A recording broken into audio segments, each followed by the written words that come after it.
Good evening. Thank you very much for having me here tonight, and thank you for coming out.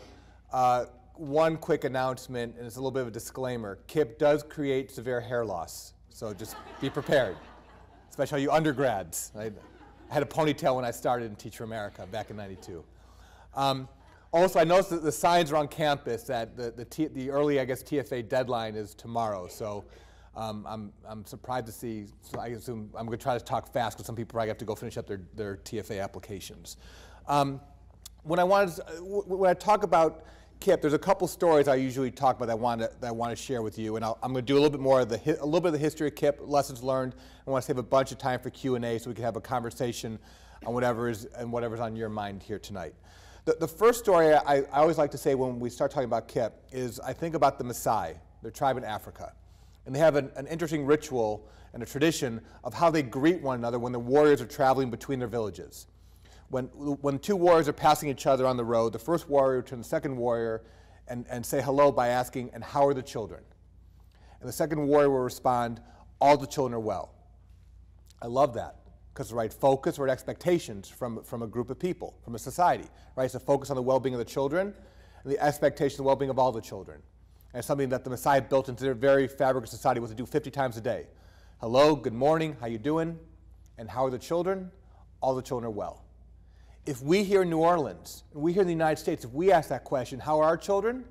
The answer would be, I mean, some are doing just fine, right? But the brutal fact is we know not nearly enough. Right? And we know we need to get better. And that's what Dave Lev and I found in 1992 when we started through Teach for America, and we were upper elementary teachers in Houston, Texas. I was a 5th grade teacher on the north side of town. Dave was a 4th and 5th grade teacher on the south side of town. We both experienced the joys and the challenges of being a brand new rookie teacher. And we latched on to amazing mentor teachers like Harriet Ball that took us under her wing and taught us how to teach.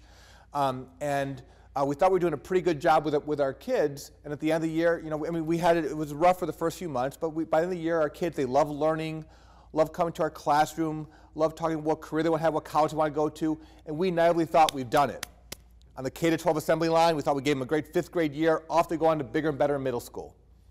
And that naive bubble burst about the second week into our second year of teaching when our former kids, you know, who were now in middle school, they would call us up, and those phone calls would go like this, like, "Mr. Feinberg, can you give me some homework?" "Why do I need to give you homework?" "We don't get any homework." "How come you don't get any homework?" "Well, the teachers won't let us take the books home." "What? How come they won't let us take the books home?" "They say we're ruining the books." And they went on for a few months till about by Christmas time, our well-behaved, intelligent, enthusiastic former students were now skipping just as many classes and smoking just as much dope and joining just as many gangs and becoming just as many parents as all the other kids in those middle school and high school feeder patterns. Which those feeder patterns, it was nothing new. They were part of this typical statistics. But for David and myself, the problem now had lots of faces, lots of names, which made it unacceptable. And it was unacceptable, although when it started happening, we fell into the trap. The way we responded to it was we became excellent at finger pointing. It was easy to look at the situation and blame the teachers in the middle school, blame the principal in the middle school, blame the school district, blame the kids, blame their parents, blame the community, blame society, blame everyone. We were great at finger pointing until one night we had this epiphany that all that finger pointing wasn't contributing to any solution, it was just adding to the pile of problems. We decided that if we were going to try to add to the solution, we had to do one last important finger point. We had to look in the mirror, that's what we had to point the finger at. We realized we had the kids for a whole year, and we couldn't say we set them up not just to go survive in middle school and high school, but thrive. We didn't give them all the academic skills, all the intellectual skills, all the character skills they would need to go off and do well in middle school, have their success continue into high school, have the momentum continue to go to college, do whatever we want to do in this world. We didn't come close to doing that, which is why in late '93, after we looked in the mirror and pointed the finger at ourselves, we sat down at our computer, put on YouTube, Octung Baby, repeat play all night, and by about 5 o'clock in the morning, we had the Knowledge is Power program, KIPP, on our computer screen. And the premise of KIPP back then in late '93 is, today in 2011, is there are no shortcuts. We're trying to provide children all these academic, intellectual, and character skills to climb the mountain to and through college, all en route to eventually doing this world and having a life that they choose to have, that there's no quick magic bullet for that. There's no magic solution. There's no computer software program. There's no magic teacher training module. We can't pull one lever and make it happen. It's about rolling up your sleeves and really getting after it. So that's when we decided, now we were naive, we thought we could do it in 1 year, so it was a 5th grade program, but we thought we're going to get after it. We're going to motivate the kids to come to school from 7:30 in the morning till 5 o'clock in the afternoon for 4 hours on Saturdays, after a month in the summer, 2 or 3 hours of homework every single night. We were going to keep working at becoming as great teachers as we could possibly be. We thought that about should do it. And I'm going to stop there in the story, because I want to read a little book with you guys, because this is where what we realized back then, late '93, the critical path for us was having this mindset shift, where we went from the problem is out there to the problem is here. Important mindset shift, because as long as you do this, you can't fix that, right? It's just too big and too overwhelming, but each and every one of us can fix this. All right, and so that was the mindset. And so I'm an elementary teacher, and this is kind of, I think, one of the main takeaways of what I want to talk to you guys about today. So we're going to do a little reading here. I'm going to get this all teed up. Let's see. Oh, that's not what I want to do. This is why you don't put technology in my hands. All right, let's see. Same table. Thank you. Well, you helped me with that one. Yeah. Ah. And then we'll just go back to, and then next. Perfect. There we go. Thank you. So this is I'm Beyond Zebra by Dr. Seuss. Who here has read I'm Beyond Zebra by Dr. Seuss?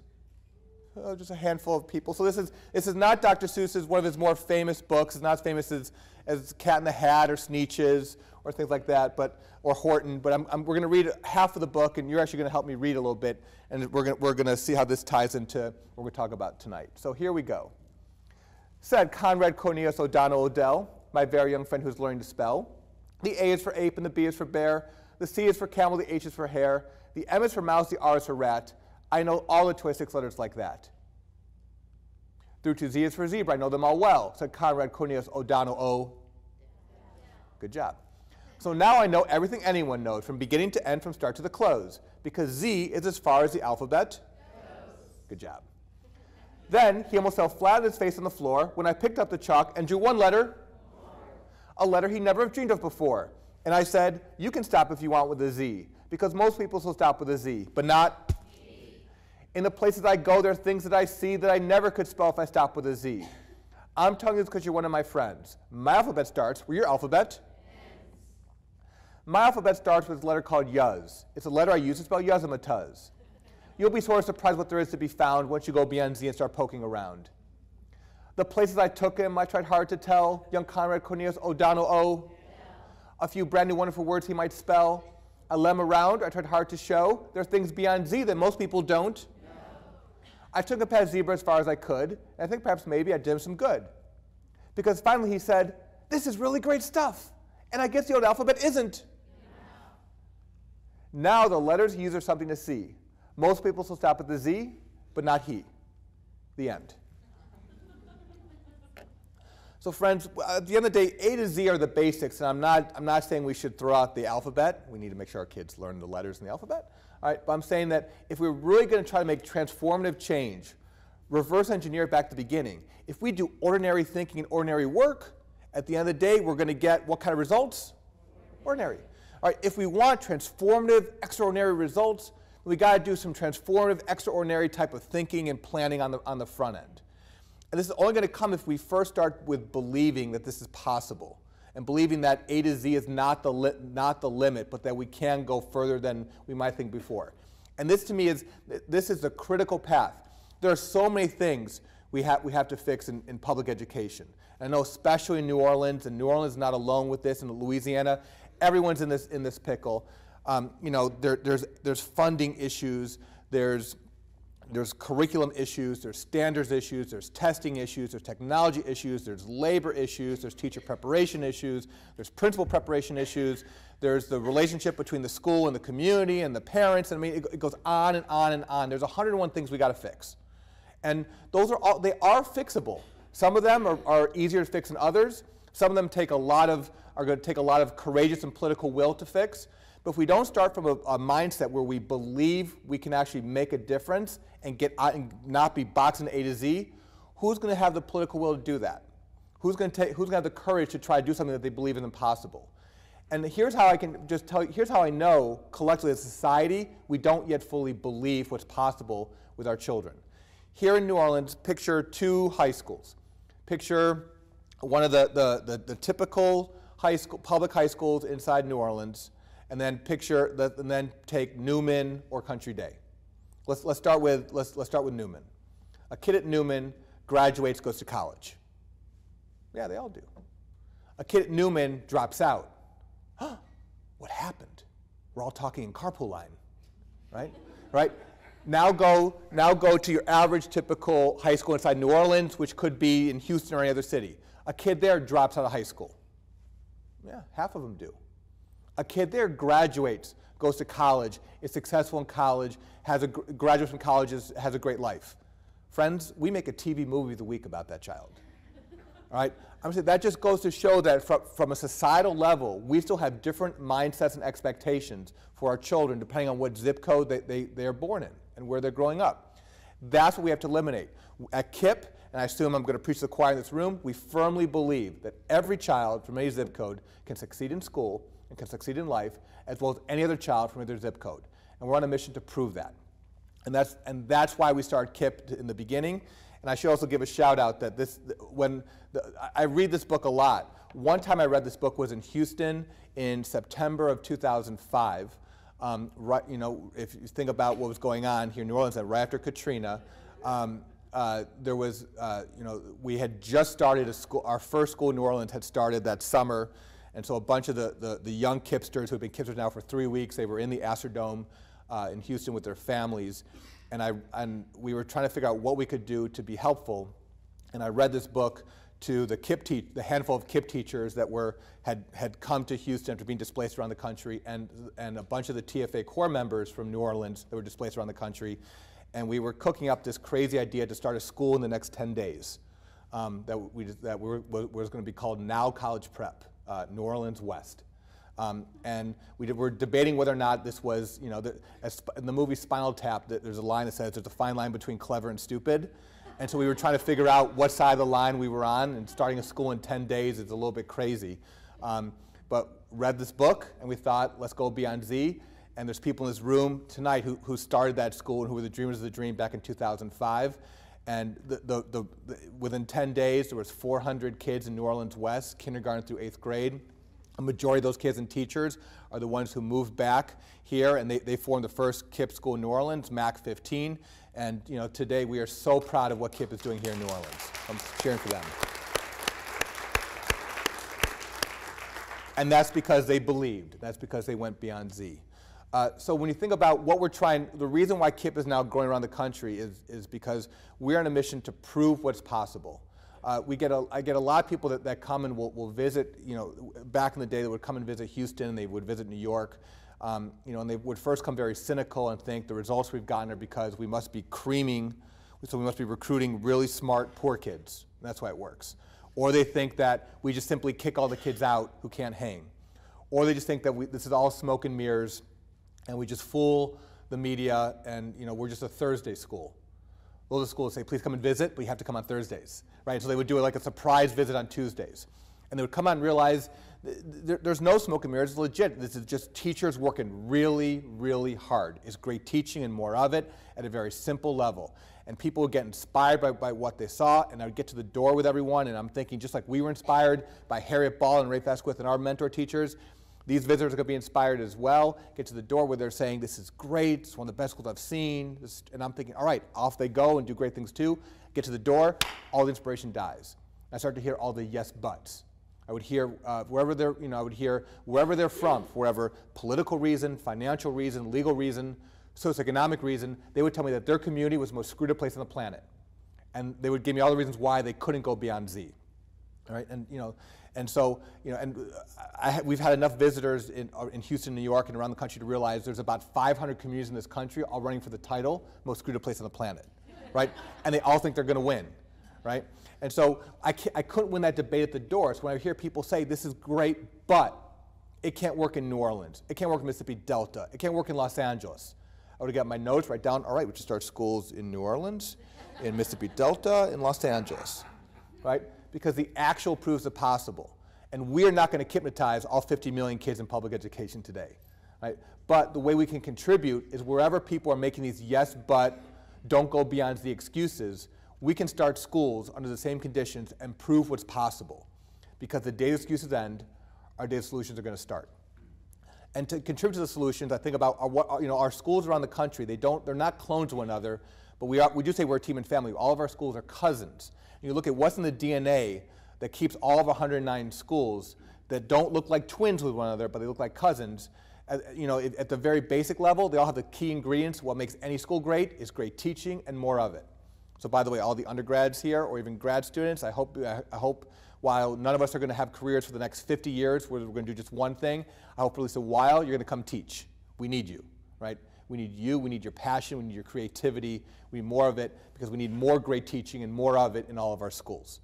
That's at the basic level. If you kind of look more at the DNA, there's 5 basic pillars we have, which we think are the building blocks of what makes KIPP set up for success, and what we're trying to prove should be in place for all of our schools, whether it's charter, traditional public, private, voucher, I don't care what, all the schools should have these. First and foremost, more time on task.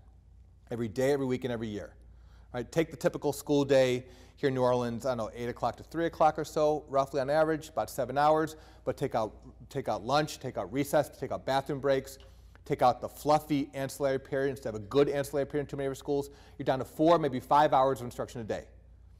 And that's for 180 days a year, at most. And that's with waiver days, that's shrinking to 176, 174 days. 4 to 5 hours a day for less than half the year. That's not enough time on the clock, friends. That's not, if we're not asking teachers and principals to be great with that kind of time on the clock. We're asking them to be miracle workers. Right? Now, more time doesn't guarantee success, but we have to start with more time on the clock to set our teachers and our principals up for success so they in turn can set the kids up for success. Especially when the kids are starting school already behind, we need more time to get them caught up in where we want them to be. That's more time, no shortcuts. Our second pillar is choice and commitment. Within public education, we believe that kids and parents and teachers should be able to choose the public school they go to and then choose to make commitments at that school. Right? Within public education, truly flip it around where there's choice. In other words, we need to get rid of the government monopoly. Right now, in the way we set up today, there's public education, and then there's the way we deliver public education. At KIPP, we are big fans of public education, the concept that society is going to do a great job to impart knowledge and skills to the children so they can grow up, be the next leaders, and do whatever they want to do in this world. Fantastic. Right? How we've chosen to deliver public education? By creating school districts and electing school board members, and those board members elect a superintendent. The superintendent hires principals. The principals run their schools. Around each school, we draw a zone where if you live inside the zone, that's the school you go to. That's not public education. That's how we've chosen to deliver public education. And we should not have the hubris to think that we have created the best idea since sliced bread way to deliver public education to our communities. Right? The problem with that way, inherent in that way we've set it up, is it takes away choice. Now, middle and upper income parents still have choice. Right? If a middle and upper income parent is in a zone where they don't like the schools in that zone, they choose to put their kids in private school, and they can pay for the tuition. Or they choose to move to another school district where there's higher property taxes, which they can afford, and they like the schools better. But for low-income parents, they're locked in to that one choice, that one elementary, the one middle school or junior high, the one high school. Right? If you have one choice, that's a monopoly. And monopolies, we all know, produce low quality at high cost. Now, magnet schools, to me, don't cut it for choice. If McDonald's was the only restaurant we all could go to, just because they put chicken on the menu, doesn't mean it's still not a monopoly. Right? To truly break a monopoly, you have to have different service providers being able to offer their goods and services to the community, and everyone in the community, the customers who choose which service and goods you want. So think about that as the game changer. What if there was different people delivering public education, which we're now seeing in New Orleans around the country? What if any parent and kid could walk out their apartment or walk out their house and walk left and go up the street a few blocks to one school, or walk right and go a few blocks to another school? That's the game changer. Because now inside that school conference room and inside the school board superintendent meeting room, they're now strategizing how to make sure the kids and parents walk into their school. And not just walk in, but how do you make sure that day is so full of learning and so much fun that the kids and parents want to keep coming back for more? right? It flips it. It makes sure that the districts remember that the most important accountability focus we have should not be the state, should not be the federal government, should not be No Child Left Behind. I mean, those are important accountability measures. The state and federal government, they're our largest funders, so we should be accountable to them. But I'm arguing that's not the most important focus of our accountability. The most important focus should be on the kids and the parents as the customers who we are serving. And if they have choices, we are penalized if we do a bad job. They're going to go elsewhere. So that's choice and commitment. Our third pillar is power to lead. The fact that within the fact that the school leaders, and I use the word school leader specifically, I don't call them principals because we emphasize the word leadership. School leaders truly, the shackles are off, and they now they have decision-making authority over staff and budget. They choose who should teach in the building. They choose who do not teach in the building. They choose how to allocate their dollars, which eliminates what I call the principal shoulder shrug. If you walk up to a traditional, typical principal in the United States today and say, No Child Left Behind, AYP, you have to get great results, you get you got to be kidding me, right? Because they'll tell you, I've got a handful of teachers in the building that don't work hard, that don't really care about kids, but I can't get rid of them, right? Most of my teachers are working hard, but not those handful, and I can't get rid of them. I would like to hire some new teachers, but I can't get new teachers through the HR department, right? And heavens forbid, I want to move my art money bucket to my technology money bucket because I think that's going to help better instruction. I got to fill out forms in triplicate, give it my firstborn, and wait 6 months, right? And you expect me to get great results? So the way you get rid of that shoulder shrug, you say, okay, principal, you're no longer the principal, you are the school leader, which means you are now accountable for these decisions. We're giving you more freedom in exchange for more accountability. You choose who you're going to hire, you choose who should not be teaching this building, you choose to allocate your budget dollars, and now we're going to hold you accountable. Right? That gets rid of the shoulder shrug. That's power to lead. And by the way, inherent in that is the basic concept that people make the difference. Right? Again, great teaching and more of it. How we get great teachers, it's great principals that bring in the great teachers and train the great principals. But the people make the difference. That's also something that gets lost in the shuffle, and I'll do a quick survey here to eliminate how we lose sight of that basic tenet that people make the difference. Imagine there's 2 classrooms up here. You're deciding which one you're going to put your own child in or your own little brother or sister or niece or nephew. Classroom on my left, it's not a bad teacher, it's a mediocre teacher. And there's every resource of the hilt is in this classroom. There's computers, there's science equipment, there's reading books, math manipulatives, packed in this room over here. Classroom on my right, bare room, not even desks, but there's a master teacher. Where do you put your own child or brother, or younger brother or sister? Come on, it's the interactive part of my talk. We know we want we want that instinctively for our kid. We want our kid with a master teacher. Right? We don't, but society, we get groupthink going. We forget that people make the difference. We forget there are no shortcuts. We start thinking, what little gizmo can we invent and sell it for $19.95, right? And pack it into this classroom over here to magically transform it from bad to okay to good. I think we live in the microwave generation. We want things quick and now. And that makes sense when we're cooking popcorn. It doesn't make sense when we're teaching children how to read. Right? So we have to go back to the basics and realize that the most important resource to invest in to truly help our school system and our children is the human resource. That's all part of power to lead, and people make the difference. Our fourth pillar is high expectations, which are clearly defined and observable. And for us at KIPP, we believe that's college prep. Now, college at KIPP, this is an interesting debate that we're seeing around the country right now. I don't necessarily believe that college is for every single child.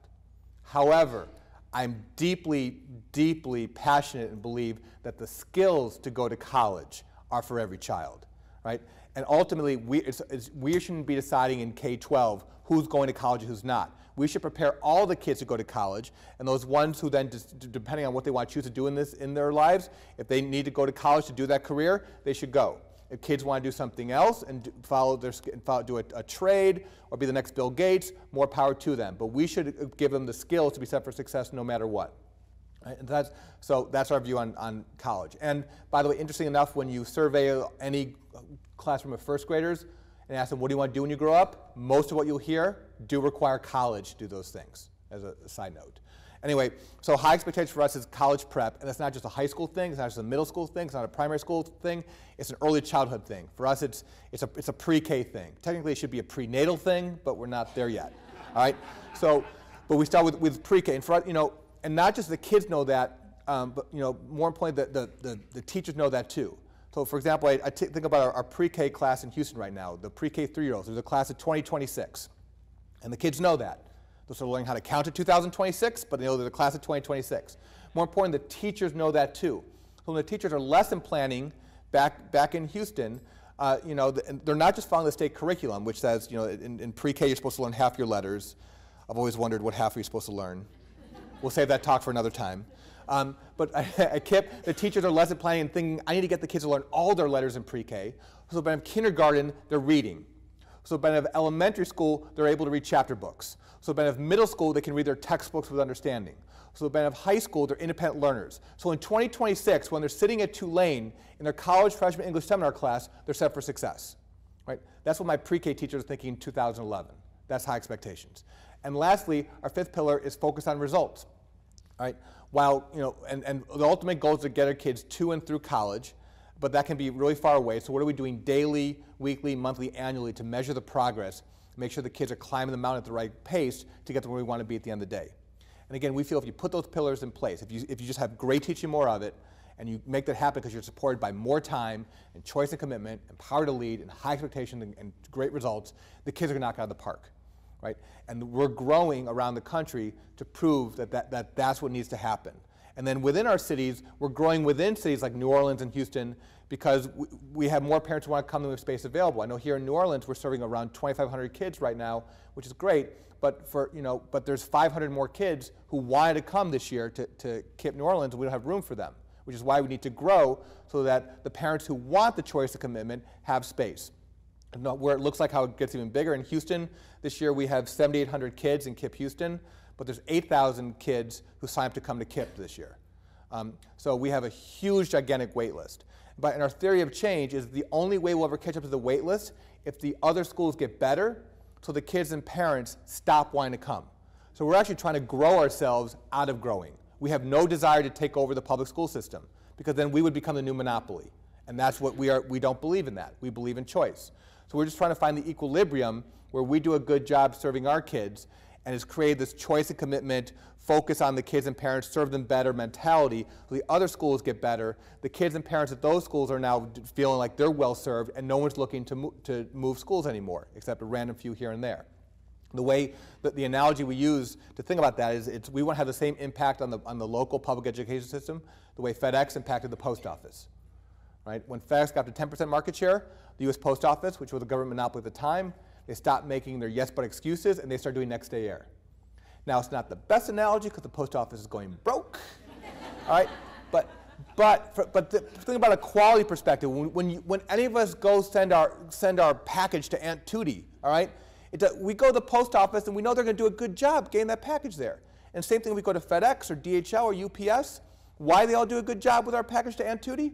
Because they know that if they screw up, we got options. We're going somewhere else next time, right? And the neat thing about it is the post office, which has had the exact same business model now for 100 years, they have to evolve, right? They have to figure out a way to get better and get more efficient at what they do, or they're going to keep losing customers.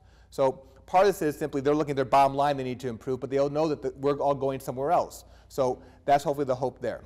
And we believe that there's a similar type of tipping point in public education, where if enough of critical mass has quality choices. And by the way, quality can't be a variable. If the post office lost half of the packages early on, FedEx lost half the packages early on, the post office never would have tipped. Right? So it's simply not just have tons and tons of choice and let free market figure it out from there. It's got to be quality choices. And that's what's so exciting about New Orleans, and frankly, what's happening in Houston. There's not that many cities yet that have the potential to, there are cities that, New Orleans clearly has the highest number of charters, but let's be honest, some are doing fantastic, some are doing a little bit better than the traditional public schools, some are doing just as well, some are doing worse. All right? You need, what are we going to do to have a critical mass that's an alternative public option? And that's what we haven't seen in our country yet today. We haven't seen a city where there's a critical mass that has terrific other options, and how does that impact the rest of the public education system? That's, frankly, that's what Houston has the opportunity to do in the next few years. That's what New Orleans has the opportunity to do in the next few years. There's a handful of other cities that are ready to take on this challenge, which I think is really, really exciting. And again, speaking of Teach America at the beginning, obviously to fuel this, we need great, talented people coming in education. So again, I encourage everyone to be looking at Teach America and other options as well to come in and become teachers or become coaches and become counselors and work in the back office. We need a bunch of talented people. So in closing, and this is, just thinking about Beyond Z, it's easy to see how this looks in the Dr. Seuss world, and it's a nice and cute story, but I want to share one more visual with you about what this looks like in the real world. This is what Beyond Z looks like in the real world. This is the 1924 Tour de France. Okay? Norman Atkins at Uncommon Schools gave me this picture about 5 years ago. And in case you're having trouble seeing what's going on in this picture of the 1924 Tour de France, in the front row of cyclists, one cyclist is lighting the cigarette of another cyclist. I'll let that sink in for a sec. Apparently, 80, 90 years ago, in the world, we thought that not only was smoking not bad for you, we actually collectively believed smoking helped athletic performance. I went to the Texas Medical Center a few years ago when I got this picture, and I said, please explain this to me. And apparently, the doctors told me that at the time, the theory was that smoking thinned out the blood. And so therefore, the blood would travel around the body faster, delivering oxygen to the muscles at a faster rate. So 80 to 90 years ago, when you were training for the most difficult athletic contest known to mankind, part of the training regimen was bring along a few extra packs of Camels. All right? Talk about a complete 180-degree mind shift in thinking and belief in the last 80, 90 years. From smoking actually helps you to what you think about smoking today. All right? If that same type of mind shift could happen in smoking, why can't the same mind shift happen in public education? Someone back then, someone had to be the first one to go beyond Z. Someone would be the first one to say, guys, I'm not so sure this is a hot idea. Someone would be the first, right? Someone had to be the second. Someone had to say, you know what, you're right. I'm getting off my bike, I'm coughing a lot, right? Maybe we should run a few tests or something, right? Someone had to be the first one to be the second, all right? And think about how the flywheel started to turn and how the mindset started shifting. If that can happen in smoking, it can happen in public education. What if we somehow could snap a picture here in New Orleans of how we were delivering public education to all of our children, and we put that picture on the screen, and when there was a meeting here 80 years from now, I bet people would be chuckling looking at that picture the way we chuckle looking at this picture up here, right? Here's our chance if we recognize that, if we're courageous enough to call ourselves on it, and courageous ourselves to push ourselves to go beyond Z, then we, like the Messiah, can also one day say, all of our children are well. Thank you very much.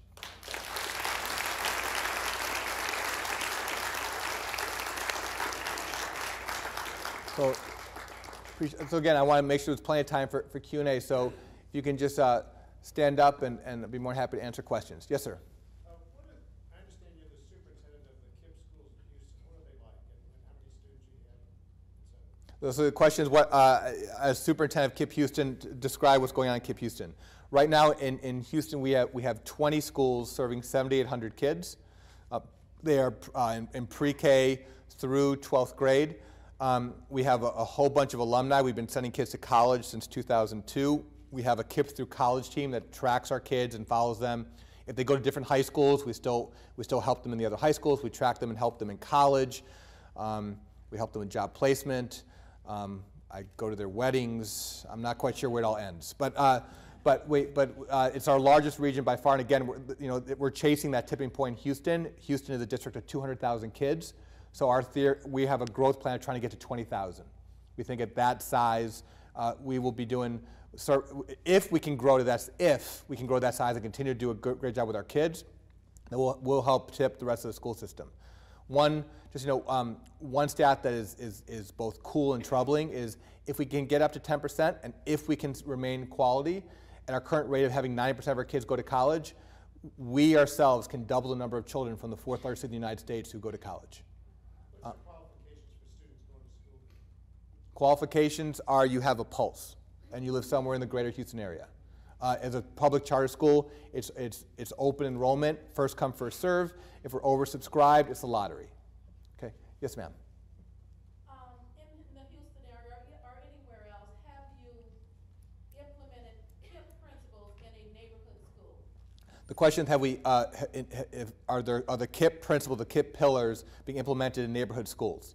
We're just starting to see that happen right now, and we're excited. We've always been an open book and had an open door. Anyone who wants to come and learn from us, we are more than happy to give it away. We don't believe in protecting our IP. If someone wants if a teacher or a principal or a school system wants to adopt something that we've done, we're going to help them do it.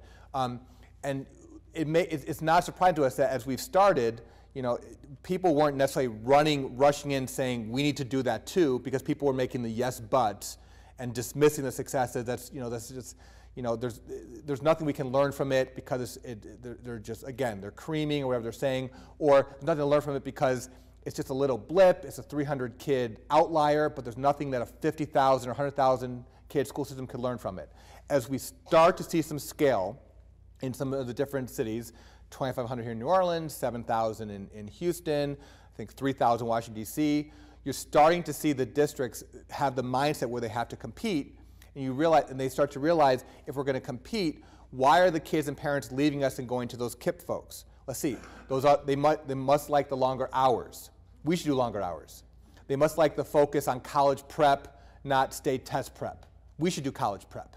They like the home visits. They like the fact that the teachers are giving out their phone numbers so they can call them at night. We should have our teachers do home visits. We should have our teachers do that. And so you're starting to see that happen. There was an article in the New York Times about how a bunch of schools in the New York City traditional Board of Education, they're now doing home visits.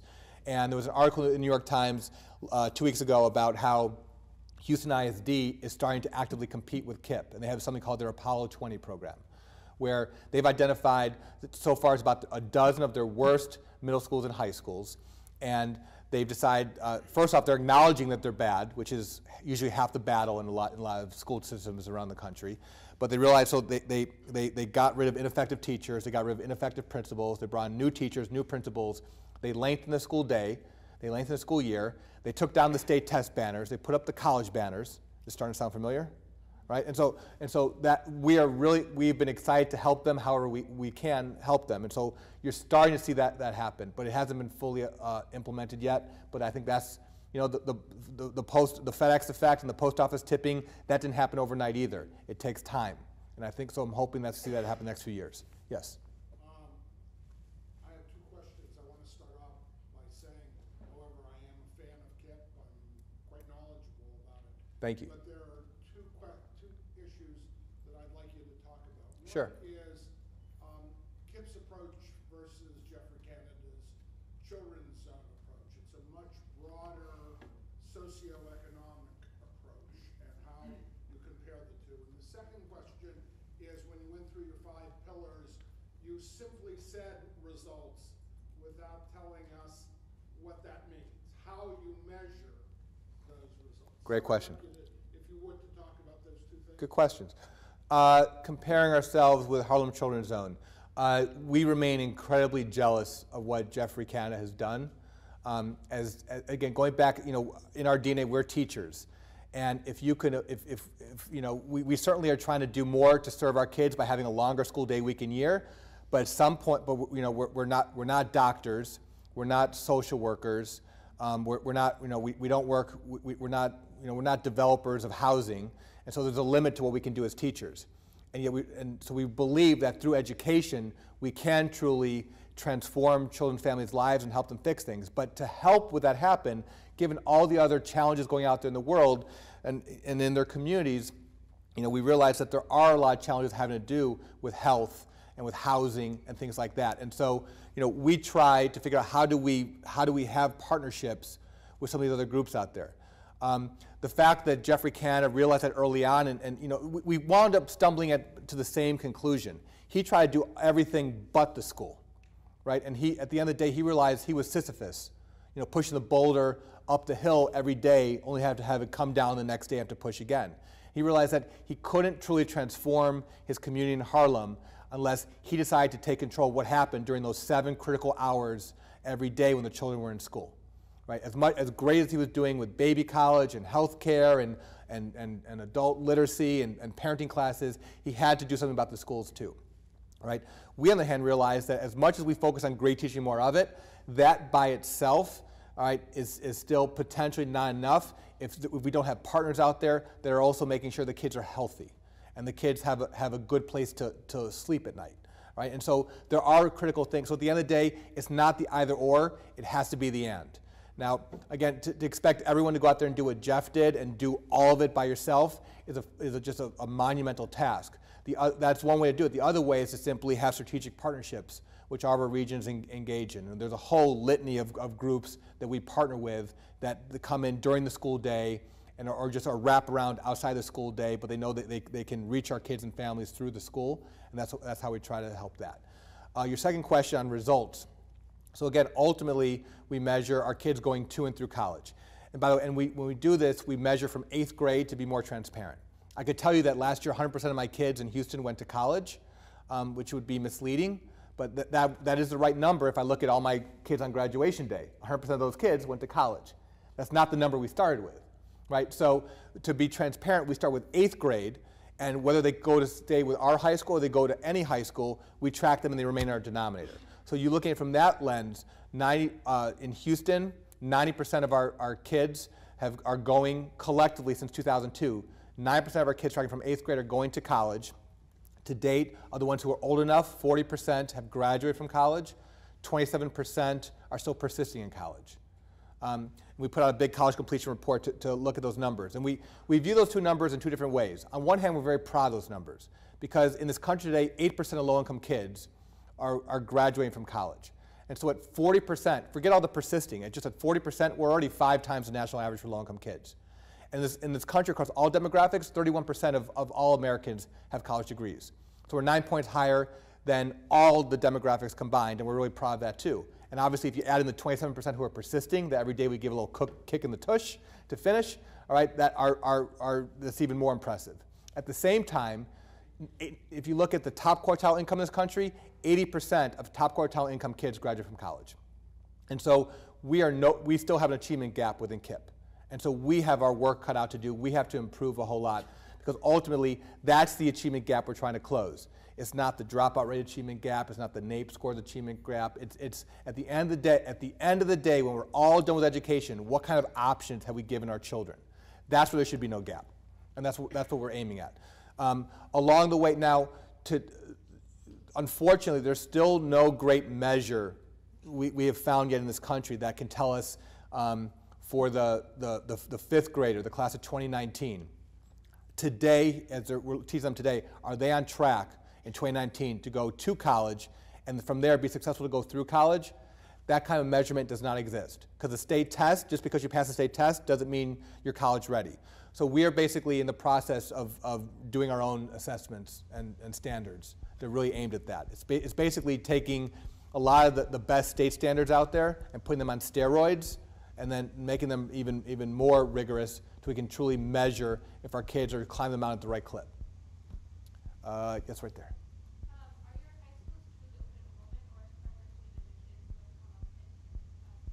Question is, are high schools open enrollment or their preference to the kids in KIPP? Our high school is just like every grade. Certainly, once a child is in KIPP, not only do they have priority over their current seat, they have the seat in the next grade is theirs too if they and their families want it. And that's true wherever the schools are in their growth plan. So right now, our ninth grade class, for the most part, are our 8th graders because our 8th graders, they have first dibs on those seats. We believe in choice. We help them learn about their other options. And if they go elsewhere, we'll support them. And then we will be able to go to the lottery and give their seat to someone else who wants to come in. But if all of our kids currently in 8th grade want to stay with KIPP, then they're the ones who get into the 9th grade seats. Yes? Well, I'm an AmeriCorps volunteer. Thank you for what you're doing. KIPP school down the street, so thank you. Thank you. I wanted to ask about, talking about teaching character, if you could comment on ideas or plans you have for teaching emotional development and anger management and something like meditation. That's great. That's a great setup question. That's for someone who's already in the KIPP schools. Thank you for that. The question is like, can I talk about character development and emotional intelligence? You know, if we were going to quantify it, we believe as teachers, our job is to teach kids 49% academics and 51% character. And those numbers are chosen very carefully. We certainly need to have the kids be able to read, write, compute, and think critically. But if that's all we do, and we don't address the character side, it's hollow. Now, if we do character without academics, that's useless. So I mean, it's not either or, it's an and. But ultimately, let me back up. We've been doing a lot of work with positive psychologists around the country.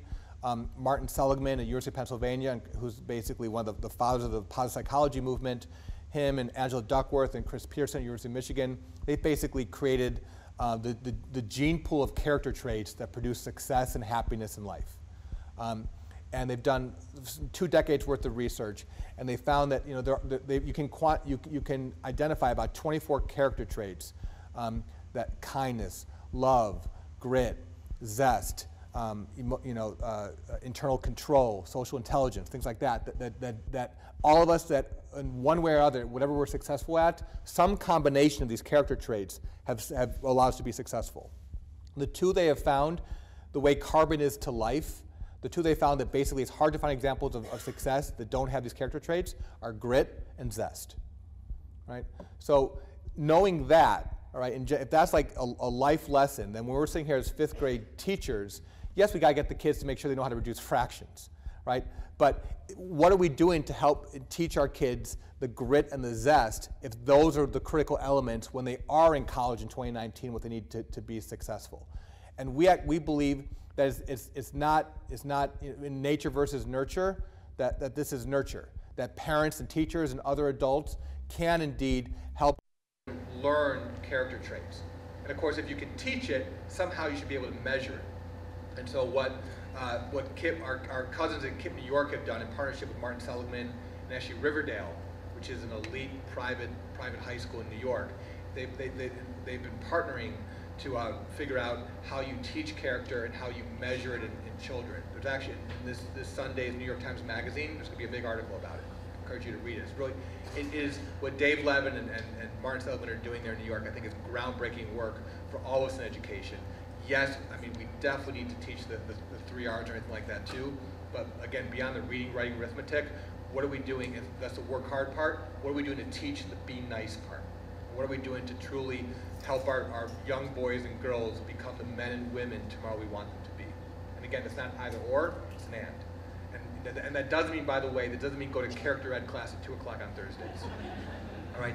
It has to be interwoven in everything we do. So it's just a matter of, can teachers get trained on these character traits, and can from there, just like we do as parents, can they look for the valuable, teachable moments where kids either do the right thing, or even better, where they do the wrong thing, and you can help them process and learn what they did to help them develop their character skills. Yes?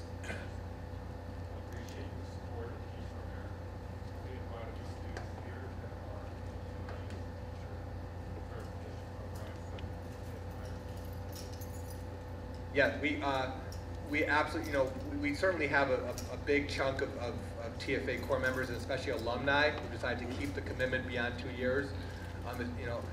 But that still is a minority percentage. The vast majority of our teachers are not Teach for America teachers, and so there are other either midlife career changers or other teachers out there that were trained in a traditional school of ed. There's nothing about a Teach for America teacher that makes that teacher automatically a better teacher, right, or a worse teacher. I mean, that's just, Teach for America is one pathway to be able to become a teacher, right? And that there's other pathways as well. And so we don't subscribe to one way or the other. To us, a great teacher is someone who first is knowledgeable and passionate in the subject matter. They know it well. They don't need to use the teacher's edition to teach. They don't need to stay like one lesson ahead of the kids, right? And they're passionate about it. If a teacher loves history, the kids love history, right? Secondly, we're looking for teachers that know how to take all that knowledge and passion from their brain and heart and transfer it to the brain and heart of a 5, 10, or 15-year-old, which for some people in this world is a gift, right? For most of us mortals, those are very difficult skills that have to be acquired over time as an apprenticeship, learning from the master teachers over several years to learn how to do that well. Third, we're looking for teachers who do have that grit, who've got the ganas, who realize that a lot of teaching is failing, trying again and again and again to get the kids to learn it. You keep having the resiliency and the persistence to not give up until the kids get it. And then lastly, we've learned we also want to have teachers who start with the same core beliefs and values that we have. So when we talk about these character strengths we're trying to teach, we don't have to teach them to the adults. James Baldwin has a very important quote that we subscribe to at KIPP, which is, children have never been good at listening to their elders, but they never fail to imitate them. Right? And so we're looking for teachers who get that. If that means they came through a traditional school of education, that's great. If they came through Teach for America, that's great. If they came through some other type of AmeriCorps pathway, that's great. If they were, if they've been in the oil and gas business, and they're an engineer, and they're retiring at age 50, and now they want to come teach, that's great, right? Yes? Are you all planning on expanding the character point averages to other KIPP schools? And also, what methods, or can you give me some examples of how you teach those character traits in the school, in the classroom setting? I read that article in the New York Times. I really Yeah. fascinating. Yeah, we hope, we certainly do hope to be able to roll out that. There's, what KIPP New York has done is they basically create a character report card. The kids still get your traditional report card, but now they get a report card on those character traits and how the teachers are evaluating how they think their kids are doing on those on a 1 to 5 scale. 5 being, you're master of this character trait, you're Yoda, right? And 1 being, you're a novice at this one, and everything in between. So it's just happening now, and so we're learning as we go. A lot of the, what's neat about KIPP, but having this network and being set up not as twins but as cousins, different regions are trying different things. And all of us, KIPP New Orleans, KIPP Houston, we're all anxiously watching KIPP New York and what they do and how they roll this out. And they're going to learn 50 quick early lessons, and so that when we do choose to replicate it, we're not going to replicate the beta version, right? They're already going to improve it a couple times, and that'll be our starting point. But we are anxious to do that. It's nothing. Teaching characters, again, the whole 49% academics, 51% character, that's been true since 1994. And work hard, be nice has been true for 17 years as well. So that's nothing new. How we methodically do it, how we train teachers, how we quantify it is where we're trying to go, and that's what would be really interesting. In terms of how we teach it, how do we? It's the same question as how does a parent help guide his or her child in learning these life lessons? How does any great teacher do it? It's hard to create a curriculum which gets scripted. It's basically getting very clear at what we want the kids to be able to master by the time we're done with them and when they're in college, and then look for those type of opportunities and experiences that happen 500 times a day where we can turn those into life lessons and see the choices they made, good, bad, or otherwise, and help them process what was it a good choice, was it a bad choice, what would you do differently next time. Constantly look for those opportunities and just infuse it into math class, infuse it into reading class, infuse it into the cafeteria, infuse it onto the dreaded school buses. That's where we still don't have good character. So, yes, in the back. You had mentioned that the government's your largest donor. What sort of freedom do you have in developing the curriculum? Especially in Texas. As a charter school, we have a lot of freedom in developing the curriculum. As public schools, we still, whatever state we're in, we still wind up taking the same state accountability tests. So, frankly, this is what I think it should be, not just for us, but it should be for the traditional school districts as well. And frankly, for the most part, traditional school districts have this kind of freedom as well. The government sets the what, right? This is the bar, right? And that's all of us to figure out how do we get our kids to learn what we need to do to meet or exceed that bar. Now, in too many states, the bar is too low. And in too many states, there unfortunately is a little bit of a culture of compliance where the government does start to monkey around, not just into the what, but in the how, and tell us exactly what to do. School districts do have more freedom than a lot of times they allow themselves to have, but for the most part, we all have freedom on the how. Yes.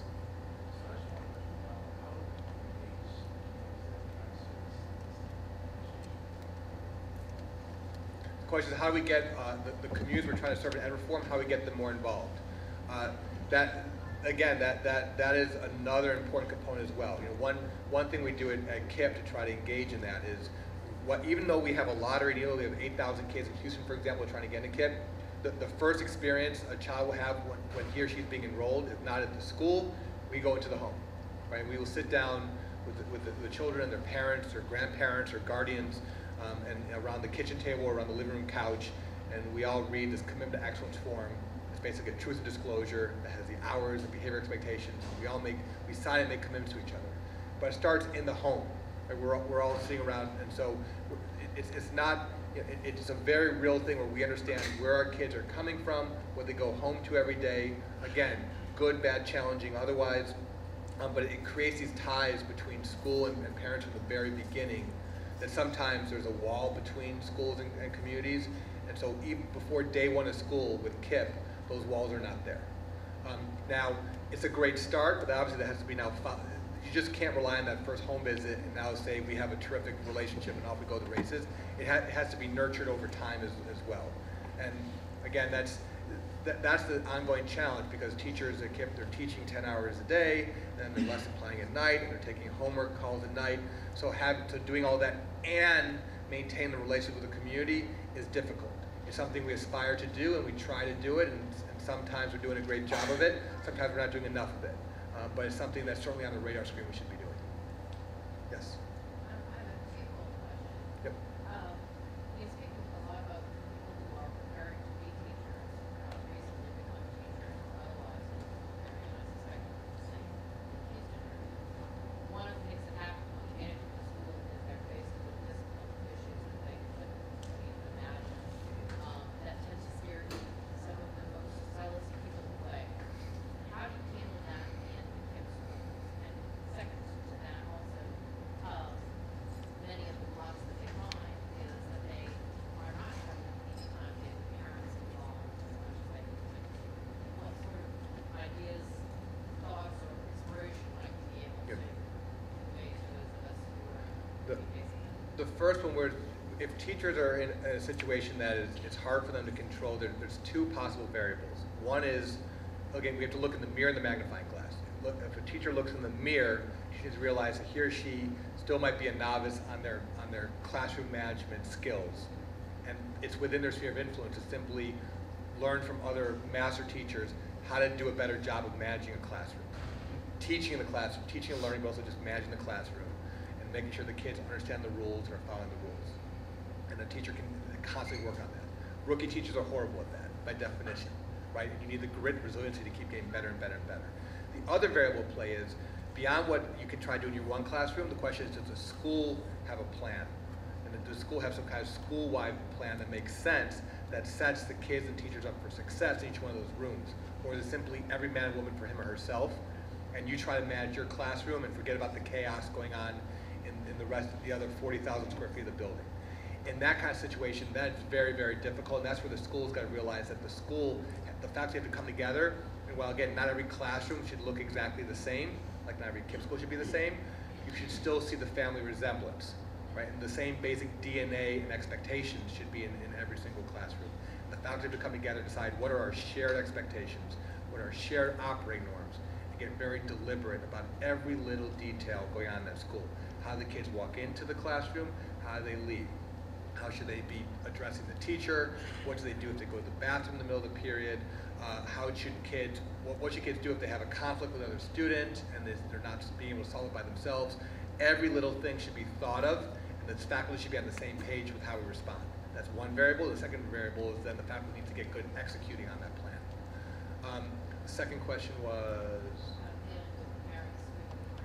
Dealing with parents not as involved. You know, parental involvement is a little bit of a trap we found. We don't, at KIPP, we don't use the term parental involvement, because the schools that think that they need to have parental involvement to be successful, here's the trap. So they're like, all right, we need parental involvement.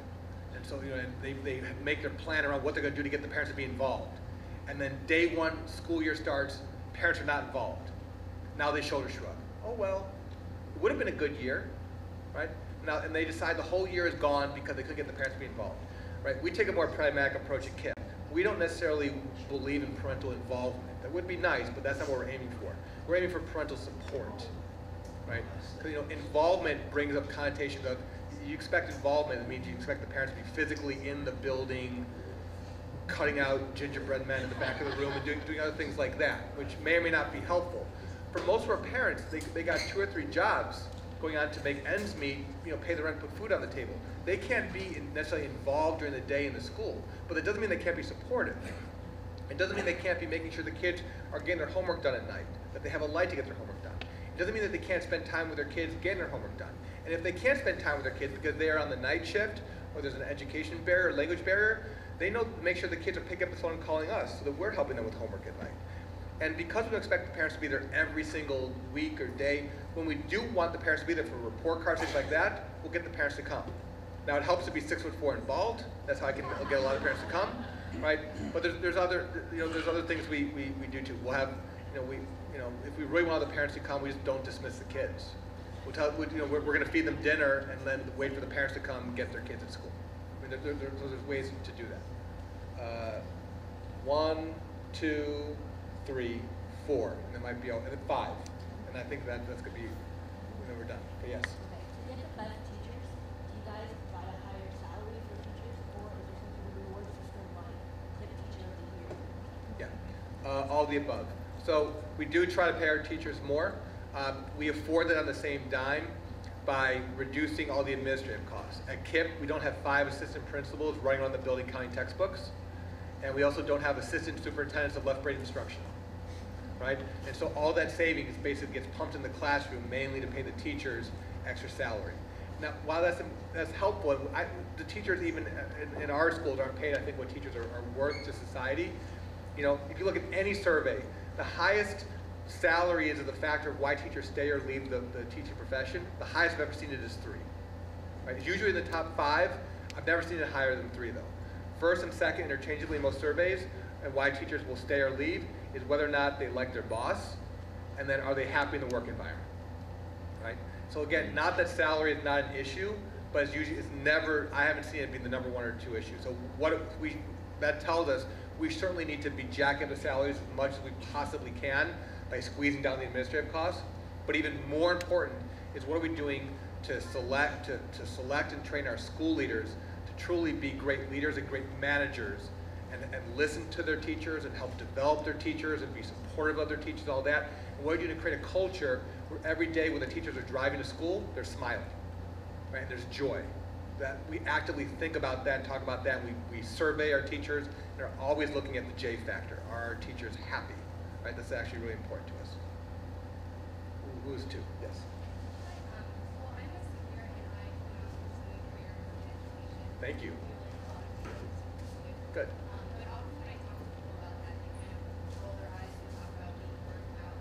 So I guess my question is, as we're now negotiating on seniors that are, looking to go out and make a difference, what would your advice be? Do it. Don't listen to the people that are rolling their eyes. Those are, for rookie team, I would say be tenacious. Realize again, except for those few of us, and I'm not one of these, who have gifts from God, all right, you do not walk in as a master teacher. You walk in as a horrible teacher, right? And this was a hard lesson for me. I mean, I went to University of Pennsylvania. I was president of my fraternity. I played rugby. I was vice president of the student body, and I was in October of '92. I was crying every day in the car driving to school because these 32 9, 10, 11-year-olds were just absolutely kicking my apple, right? And there was just nothing I mean, they were driving my life crazy, and I didn't know what to do. I mean, it was horrible. But I realized, but basically having the resiliency to realizing every day I fail, I've just learned, again, I'm just processing and learning more. I might be learning what not to do next time, right? I might be learning a little bit better what to do. And realizing just having faith, it gets better. There's a book, Good to Great, that a lot of people now read. And there's something in the book by Jim Collins called Stockdale Paradox, where she talks about the paradox is you confront the brutal facts while at the same time you keep faith that you can overcome those brutal facts and fix whatever the problem is. And you need to do both very carefully. So confronting the brutal facts for me back in October was, I stink. I am horrible. I would leave school wondering, have I actually sucked knowledge out of my kids' brains that day? Have I actually contributed to making America a worse country? Right? That's really what I was thinking, and I was in tears. Right? So those are the brutal facts. But having faith that if I keep on it, and if I find if you find the teachers out there in the building, and no matter how messed up a school is, every school will have at least a handful of amazing, terrific master teachers. Usually those are the ones whose cars are in the parking lot at 7 and the cars are in the parking lot at 5. Every school has those, right? Finding those teachers, realizing you don't learn how to teach by sitting in a lecture hall and learning about Bloom's taxonomy, right? You learn how to teach by being in the classrooms, watching the Harriet Balls of the world and the master teachers do their craft. And you're in the back of the room taking notes. And then during your plan period, you're asking them questions. Why do you do this? How do you do this? And you start to practice that in your own classroom with your own voice and get better and better and better. And by January, you are getting better and better and better. So keep on it. That's my advice. 3. Yes. What sort of measurements are you using for evaluating teachers? And then within that also the school leadership, is it just based on results from the students, or what other things are you? Ultimately it's results, but of course you have to dig into helping people simply also grow in their craft as well as teachers and as leaders. And so over the years we've developed a pretty elaborate leader competency model and a related teacher competency model where we have we both recruit and select our teachers and our leaders off of that competency model. Then we train them on those competencies, and then we evaluate them as well.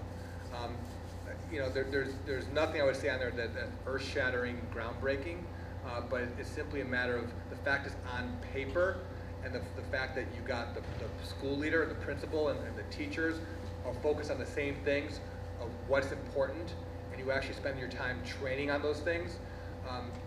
Unfortunately, that simply having on paper and focusing on it is a little bit still groundbreaking in public education today.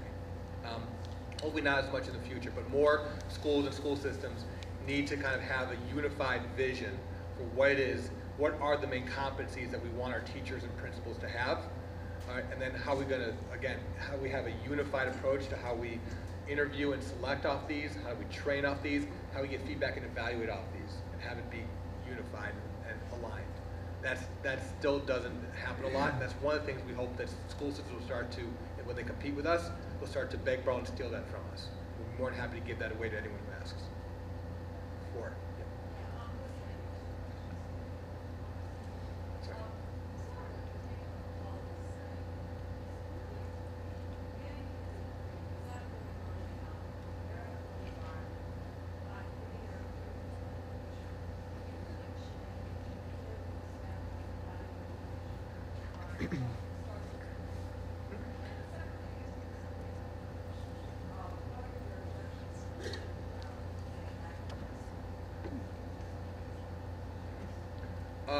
Is 3 too late?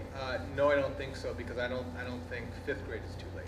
I mean, again, we started KIPP in 1994 with 5th graders, and we didn't start going younger until our first primary school started in 2004, KIPP Houston. For the first 10 years, we were starting with day 1 of KIPP was 5th grade, and all of our excuse me.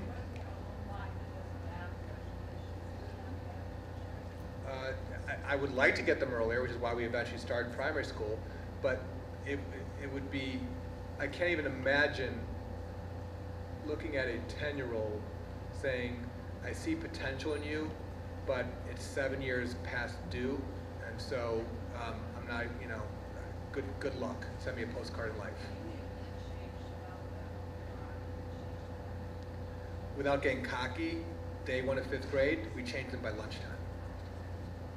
Right? If adults believe in kids and care about the kids, and not just say in words but in actions, I'm not saying this is paradise and utopia, right? But by and large, the kids are going to respond positively to the adults that believe in kids, that put up high expectations for them. We see it, you know, 20 years ago, our country was wondering, is it even possible? And so, you know, this is the interesting thing about belief and mindset. You know, 20 years ago we wondered, is it possible? When we found a teacher that was doing this, we celebrated the heck out of them. We made movies about them, such as Jaime Escalante and Stand Deliver, right? There was a teacher at East Garfield High School, Garfield High School in East Los Angeles, who was a high school teacher, wait till they're in high school, teaching kids their times tables, and 3.5 years later, they were sitting for the calculus A, B, and BC test, and more kids at Garfield were passing calculus AP tests than anywhere else in the country.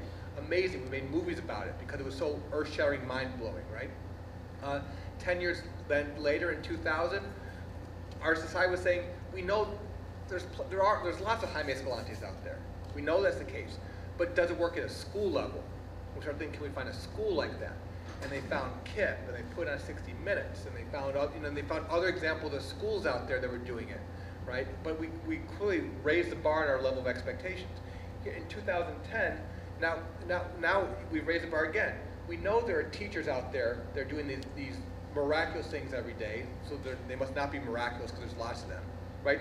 There's now no longer 5 or 10, there's hundreds of schools doing this, still not nearly enough, but there's now hundreds of schools proving it. Can a school system do it, right? And so again, we're raising the bar, right? The actual proof is possible. Can we point to a school system today like that? Not yet, all right? But we're a lot closer today than we were 20 years ago, and I think that's the exciting thing. So, you know, I don't think 5th grade is too late. Frankly, again, I think pre-K3 is not ideal. I would like, you know, I was half joking when I said prenatal. I mean, because at age 3 or 4, there's already a 30 million word gap in how many words that a child's brain has heard or seen, depending on if they're in a affluent home or a low-income home. That's a problem. Right. So we got to move on. But let me just say that those are challenges, but those are not, you can overcome them, right? Those are impediments that nothing we can do. Okay. Magnet school question. As long as there's choice, I think there's a role that magnet schools can play. As long as that's not the only option by the monopoly, then again, that's not helping a community. But if the magnet school is one of a plethora of options out there, I think it's fantastic. And the fact that there's magnets out there that are going to specialize and test kids in, as long as it's not the only quality option for kids, that's great too. Okay. Yes? What's the philosophy on where arts fit in within your curriculum? Arts are incredibly important, again, because you know, if arts does not show up on most state testing, right? And so from that perspective, you think, so why should we focus on it? Because our largest funder isn't holding us accountable for it. And yet our mission is to get the kids to and through college, right? And from that perspective, we're not going to get the kids to and through college if all we do is focus on the core academic subjects. You know, so much study has been done of what, you know, just the brain development when you start to infuse the performing and visual arts as well. Also, to make them competitive to go to college, yes, they need to be taking AP classes and having A's and B's and have high SAT and ACT scores. But we also know they also need to be, you know, they need to be dancing, they need to be in the school musical, they need to be in art, they need to be in athletics, things like that, to make them just competitive to get into college. And lastly, the joy factor is important for the kids as well. And God love the child who wakes up in the morning and says, "Today is chemistry." Yes. I mean, you know, love those kids. There's not many of them, right? Most of the kids wake up in the morning, right? And today is the debate competition. Yes. Today I get to finish my ceramics. Yes. Right. Today is the football game. Yes. Right. So what are we doing to make sure that the joy is not smiled on the face of the teachers coming to school every day, but the kids every day too? Which is why you got to give them a well-rounded education to make that happen, and to set them up for success. To get all the way back to more time. If you have a 7 o'clock to 5 o'clock day, you don't have to sacrifice reading, writing, math, or history to be able to also do the fine arts and the athletics as well. Right? So again, thank you very much for here.